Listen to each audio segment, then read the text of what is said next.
किसी जीव को याद आ जाए हमारा कुछ नहीं है, न हंसती है न चलती है, जो कुछ है परमात्मा के कृपा से होता है। आज अंतिम समय भी कहते हैं गज को याद आ गया, बस परमात्मा नारायण ने पल भर भी नहीं लगाया, तुरंत दौड़े, कहा गरुड़ ने सरकार मेरे पीठ पर बैठ जाओ, कहा इतना समय नहीं है, भगत मेरा डूब जाएगा, याद कर रहा है। आए ऐसे गज को उन्होंने खींचा कि गज सहित ग्राह बाहर आ गया। जब बाहर आ गया तो ग्राह को पहले मोक्ष दे दिया। गज का प्रभु मुझे डुबा रहा था, मुझे डुबाने वाले को पहले मोक्ष दे दिया।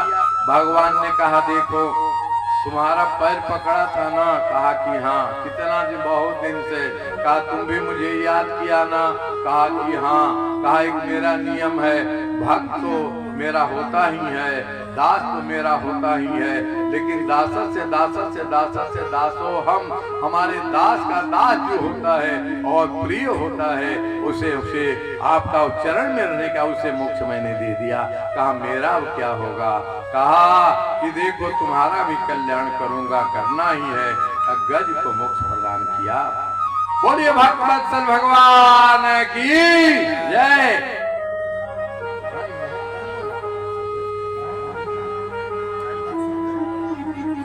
राजन परीक्षित ने कहा हे सुखदेव स्वामी, आखिर ये गज और ये ग्राह ने कौन सा पुण्य किया था कि इसे परमात्मा मोक्ष देने के लिए आ गए, और कौन सा पाप किया था कि ये गज हो गया, ग्राह हो गया। हे राजन परीक्षित, सचमुच में आप जीवों का कल्याणकारी और मंगलकारी ही आप प्रश्न करते हैं। अद्भुत ये रहस्यमयी इसकी कथा है। कहा देखिए ये एक जो प्रारब्ध कहते हैं, संचित कर्म कहते हैं, यह बेकार जाने वाला नहीं होता है। इस जन्म में जो करते हैं पूर्व जन्म की मान्यता सिद्ध हो गई है, तो पूर्व जन्म में जो किए हैं उसको भी भोगना पड़ता है, जैसा कर्म हो।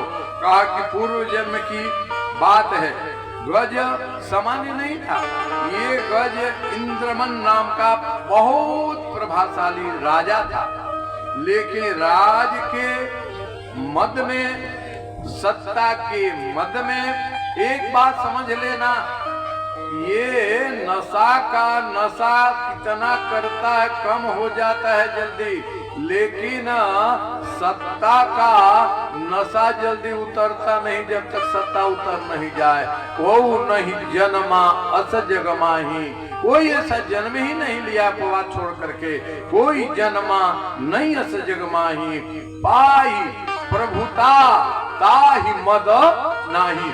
सत्ता मिल जाए, अहंकार न हो, मद न हो, ऐसा हो ही नहीं सकता है। तो इंद्रमन राजा सत्ता मिल गई तो मद होना स्वाभाविक है। एक दिन की घटना ऐसी बनी कि अगस्त्य जी महाराज निकल रहे थे, जा रहे थे, लेकिन राजा उठ करके प्रणाम नहीं किया। विचार करना, समाज का मर्यादा, समाज का नियम, एक सूत्र है जो बड़े लोग करते हैं उसी का नकल छोटे करते हैं। इसलिए बड़े लोगों का आचरण बड़ा संयमित होना चाहिए, अनुकरणीय होना चाहिए। और इस संदर्भ में भूत भावन भोलेनाथ ने संसार वालों को डांके के चोट पर सुना दिया।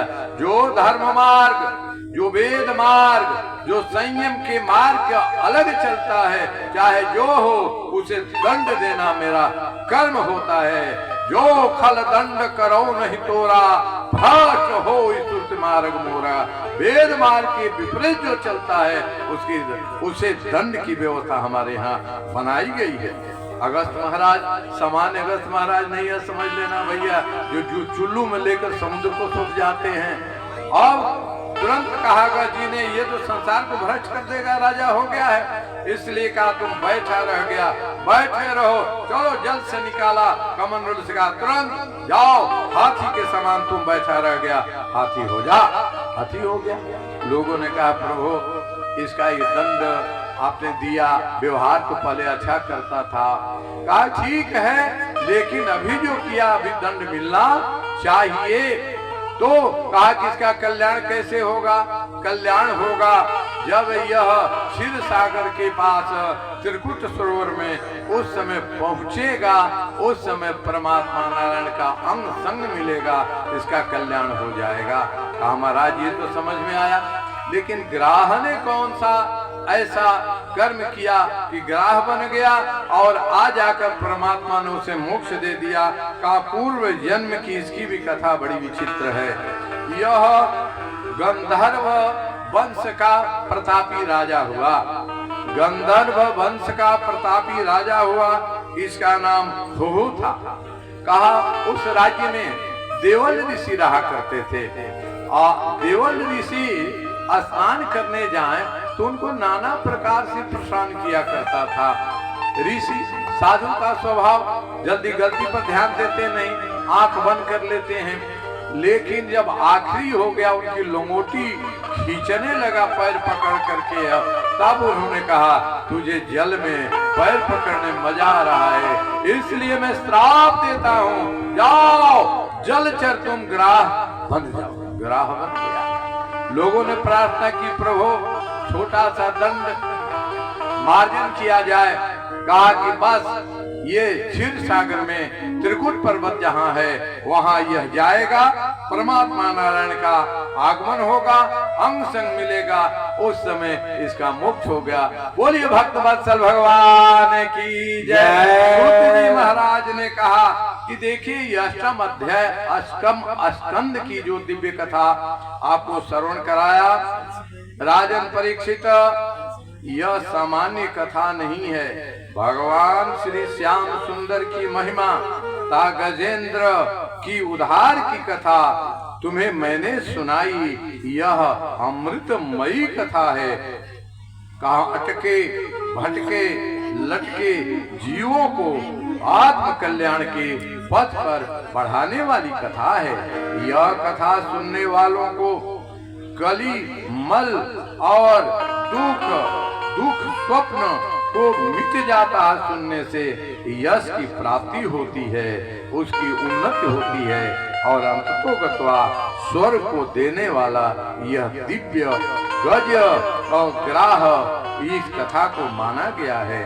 स्वयं श्री जी कहते जो लोग यह इस कथा को ब्रह्म मुहूर्त में गजेंद्र द्वारा जो प्रभु नारायण की स्तुति की गई है, जिसे गजेंद्र मोक्ष स्तुति के नाम से जाना जाता है, अगर वह नित्य ब्रह्म मुहूर्त में इसका गायन करेंगे, स्वयं श्री वाणी है कहा तो उसके समय मृत्यु के समय भी उसकी विधि निर्मल बनी रहेगी और वह मोक्ष का अधिकारी बनेगा।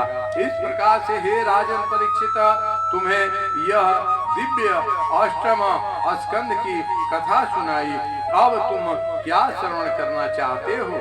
काहे प्रभु आपने कृपा करके सभी दिव्य कथाओं को श्रवण करा दिया। अष्टम स्कंद की सभी कथाओं को आपने मुझे सुनाया, समुद्र मंथन से लेकर के अन्य भी दिव्य कथाओं को श्रवण मुझे कराया। अब मेरे मन में लालसा है कि मैं सूर्य वंश की कथा सुनूं। कहा सूर्य वंश की क्यों कथा सुनना चाहते हो? कि सर श्रीमान आपने ही सुनाया था कि संसार में भगवान के कई अवतार हुए हैं, लेकिन दो वंशों का अवतार दिव्य है। एक सूर्य वंश की कथा, दूसरा चंद्र वंश की कथा। कहा सूर्य वंश की कथा त्रेता की कथा है और चंद्र वंश की कथा द्वापर की कथा।